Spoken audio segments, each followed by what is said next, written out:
मित्रों, भगवान श्री कृष्ण भगवद गीता अध्याय 6 के 6 श्लोक में कहते हैं, बंधुरात्मा आत्मनस्तस्य एनामैवात्मना जित अनात्मनस्तु शत्रुत्वे वर्तेतात्मैव शत्रुवत्।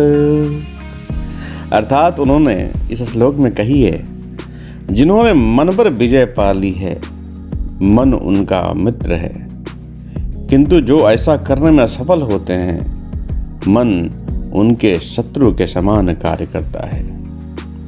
मित्रों, हम जिन लोगों को अपना शत्रु और हमें हानि पहुंचाने की सामर्थ्य रखने वाले समझते हैं, उनसे संघर्ष करने में ही अपनी विचार शक्ति और ऊर्जा को नष्ट कर देते हैं।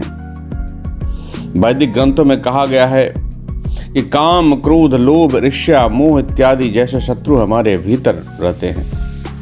यह भीतरी शत्रु बाहरी शत्रुओं से अधिक घातक होते हैं। बाहरी दुराचारी लोग हमें कुछ समय के लिए चोट पहुंचा सकते हैं, परंतु हमारे मन के भीतर बैठे दानव में हमें निरंतर दुखद अवस्था में रखने की क्षमता होती है। हम ऐसे लोगों को जानते हैं जिन्हें संसार में किसी वस्तु का अभाव नहीं होता, किंतु फिर भी वे दयनीय स्थिति में रहते हैं, क्योंकि उनका अपना मन हताशा, घृणा, तनाव, चिंता और कुंठा द्वारा उन्हें निरंतर संताप देता रहता है। हमारे वैदिक दर्शन में विचारों की जटिलता पर विशेष बल दिया गया है। विषाणु और जीवाणु ही केवल रोग का कारण नहीं होते, अपितु वे नकारात्मक विचार भी होते हैं जिन्हें हम अपने मन में प्रश्रय देते हैं। यदि कोई दुर्घटनावश तुम पर पत्थर फेंकता है, तब उससे तुम्हें कुछ समय तक दर्द होगा और अगले दिन तुम संभवतः उसे भूल जाओगे, किंतु यदि कोई तुम्हें कुछ आपत्तिजनक शब्द कहे, तब वे निरंतर तुम्हारे मन को उत्तेजित करते रहते हैं। यह विचारों की असीम शक्ति है। बौद्ध धर्म के ग्रंथ धम्मपद में भी भगवान महात्मा बुद्ध ने इस सत्य को स्पष्ट रूप से कही है। पहला उन्होंने कहा है कि मेरा अपमान हुआ, मुझे चोट पहुंचाई, मुझे पीटा गया, मुझे लूट लिया। जो इस प्रकार के विचारों को अपने मन में प्रश्रय देते हैं, उनके कष्ट दूर नहीं होते। वहीं दूसरा व्यक्ति, मेरा अपमान हुआ, मुझे चोट पहुंचाएगी, मुझे पीटा गया, मुझे लूट लिया, जिस प्रकार के विचारों को अपने मन में प्रश्रय नहीं देते हैं, उनमें क्रोध नहीं होता। अर्थात जब हम अपने मन में विद्वेष को पोषित करते हैं, तब हमारे यह नकारात्मक विचार हमारी घृणा के पात्र व्यक्ति से भी अधिक हानि पहुंचाते हैं। यह अत्यंत दुर्दशा से कहा गया है।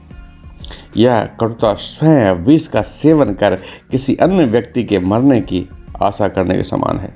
समस्या यह है कि अधिकतर लोगों को यह आभास नहीं होता कि उनका अनियंत्रित मन ही उनके अधिकतर कष्टों का कारण है। इसलिए हमें अपने मन का ख्याल रखना चाहिए। ख्याल इस मामले से रखना चाहिए कि मन में क्या विचार आ रहे हैं। शत्रु और शत्रुता का विचार आ रहा है कि मित्र और मित्रता का विचार उपज रहा है। इसका ख्याल रखना अत्यंत जरूरी है, क्योंकि अनियंत्रित मन को शत्रु के रूप में देखना अत्यंत जरूरी है। अगर अनियंत्रित मन है तो वो शत्रु की तरह ही व्यवहार करेगा। मित्रों, किसी भी पदार्थ की शक्ति से अधिक उसका दुरुपयोग अधिक घातक होता है और उसके सदुपयोग से उसकी व्यापकता भी वृहत हो जाती है, क्योंकि मन हमारे शरीर में स्थिर एक ऐसा यंत्र है जो 2 धार वाली तलवार के रूप में काम करता है।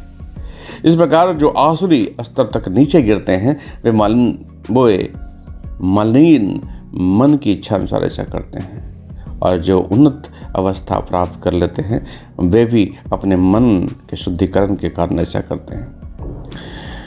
इसलिए एक कहा गया है कि मनुष्य भाग्य के बंदी नहीं है, लेकिन वे केवल अपने मन के बंधुआ बने रहते हैं। मित्रों, हम मन को अपना मित्र बनाएं, मन में अच्छे विचार लाएं और मन के राजा बने, मन का मालिक बने, मन को अपना शत्रु ना बनाएं। इन्हीं सद्भावनाओं के साथ भगवान श्री कृष्ण के चरणों में प्रणाम करते हुए अपने वाणी को विराम देता हूँ। जय श्री कृष्ण।